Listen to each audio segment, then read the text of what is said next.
معزز ناظرین، کرناٹک کی بہادر طالبہ کو جمعیت علماء ہند کی طرف سے نقد 5 لاکھ کا انعام۔ صدر جمعیت علماء ہند مولانا محمود مدنی کی طرف سے اس عظیم حوصلے کو سلام۔ اپنے آئینی و دینی حق کے لیے باد مخالف کی تند تیز ہوا کے سامنے ڈٹ کر پورے حوصلے سے مقابلہ کرنے والی مہاتما گاندھی کالج اوڈوپی کی بہادر طالبہ بی بی مسکان خان ولد محمد حسین خان، کرناٹک کو صدر جمعیت علماء ہند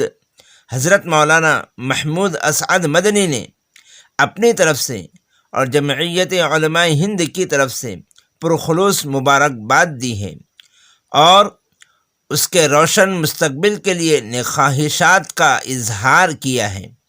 انہوں نے اس موقع پر جمعیت علماء ہند کی طرف سے اس بہادر بیٹی کو بطور حوصلہ افزائی 5 لاکھ روپے نقد انعام دینے کا اعلان کیا ہے۔ بی قوم کی اس طالبہ نے اپنے حوصلے سے یہ پیغام دیا ہے کہ انصاف اور سچائی کو کوئی طاقت جھکا نہیں سکتی، ساتھ ہی ملک کی بیٹیوں کو اپنے حق کے لیے لڑنے کا حوصلہ بھی دیا ہے